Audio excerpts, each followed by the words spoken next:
Director Narayana Rao గారు ఉన్నారు. ఆయన మరిన్ని వివరాలు తీసుకున్నాం. సార్, ఇప్పుడు మీరు ఇక్కడ మాక్ డ్రిల్ చేశారు. అయితే ఫైర్ డిపార్ట్మెంట్ పరంగా మీరు ఎట్లాంటి జాగ్రత్తలు తీసుకోవాలని చెప్తారు?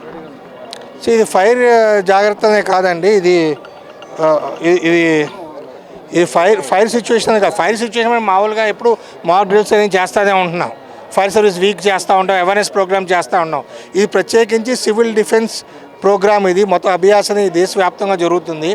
కొన్ని జిల్లాలు, కొన్ని టౌన్లు, కొన్ని సిటీలను కేటగిరీల కింద డివైడ్ చేశారు. అంటే వాళ్ళకి వల్నరబిలిటీ బట్టి వార్ సిచ్యువేషన్లో అక్కడ ఉన్న ఇంపార్టెన్స్ బట్టి, లేకపోతే ఎక్కువ మంది పాపులేషన్ ఉందా, ఎక్కువ డిఫెన్స్ ఇన్స్టలేషన్స్ ఉన్నా, ఈ దృష్టిలో చేయడం సివిల్ డిఫెన్స్ ప్రోగ్రామ్ ఇది. సో దీంట్లో మేము అన్ని డిపార్ట్మెంట్స్తో కలిసి చేస్తున్నాము. వీటికి ఏంటంటే ఫస్ట్ వార్నింగ్ అనేది ఎయిర్ ఫోర్స్ నుంచి ఏదైనా అటాక్ జరుగుతుందని ఎయిర్ ఫోర్స్ నుంచి సిగ్నల్ వస్తే సైలెన్స్ అనేది మోగటం జరుగుతుంది.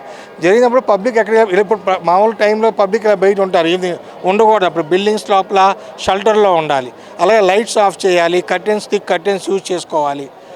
ఏదైనా ఇన్సిడెంట్ అటాక్ జరిగి ఉంటే అప్పుడు ఆ దాంట్లో ఫైర్ యాక్సిడెంట్ జరగడం కూడా ఎక్కువ ఉండే. అటాక్ జరిగింది, బాంబింగ్ అలా జరిగింది, అప్పుడు ఫైర్ ఆర్పుతాము. దాంతోపాటు ఇంజూర్డ్ పర్సన్స్ ఉన్నప్పుడు వాళ్ళు రెస్క్యూ చేస్తాం. Fire service, NDRF, SDRF, DRF అందరూ రెస్క్యూ చేసి బయటికి తీసుకొస్తాం.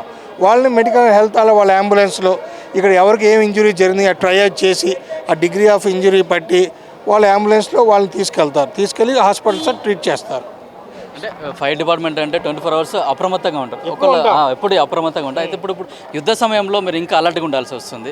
అయితే నిజంగానే అట్లాంటిది కనుక ఏమైనా జరిగితే ప్రజలు ఎట్లాంటి జాగ్రత్తలు తీసుకోవాలి? ఇప్పుడు ఇది ప్రజల కోసమే చెప్పింది. మేమేం చేయాలో, వేరే ఏం డిపార్ట్మెంట్స్ చేయాలో జనరల్గా చేస్తూనే ఉంటాం. కానీ ఇప్పుడు కోఆర్డినేటెడ్గా చేయాలి. ప్లస్ పీపుల్ కోఆపరేషను, ప్లస్ ప్రజలు ఎక్కువ ఆందోళన చెందకుండా, భయపడకుండా. ఎందుకంటే వాళ్ళు ఎక్కువ భయపడితే మళ్ళీ ఎక్కువ ప్రాబ్లమ్స్ క్రియేట్ అవుతాయి. వాళ్ళు ఉన్న సిచ్యువేషన్లో కొంత ఆందోళనకు గురవుతారు. అయినప్పటికీ అది ఆపోజిట్గా అవ్వకుండా ఒక యునైటెడ్గా, ఒక సిస్టమేటిక్గా వాళ్ళు ఎవాక్యుయేషన్ చేయాలి. బిల్డింగ్ నుంచి బయటికి తీసుకురావాలి. తీసుకొచ్చి వాళ్ళని ఇంజూర్డ్ పర్సన్స్ హాస్పిటల్స్కి, తక్షణాలకి ఈ ఉన్న బిల్డింగ్ పనికి రాకపోతే వాళ్ళు ఉండటానికి వాళ్ళు వేరే ఒక స్కూల్ కానీ, కమ్యూనిటీ సెంటర్లో కానీ రెవెన్యూ వాళ్ళు అక్కడ షెల్టర్ ప్రొవైడ్ చేసి ఫుడ్, వాటర్ ఇలాంటివి కొద్ది రోజులు చేయడం ప్లాన్. అట్లా ఆపత్కర సమయంలో మేము ఎప్పుడు మీకు అండగా ఉంటాం, జనాలు భయపడాల్సిన అవసరం లేదని కూడా చెప్తున్నారు ఫైర్ డీజీ నారాయణరావు గారు.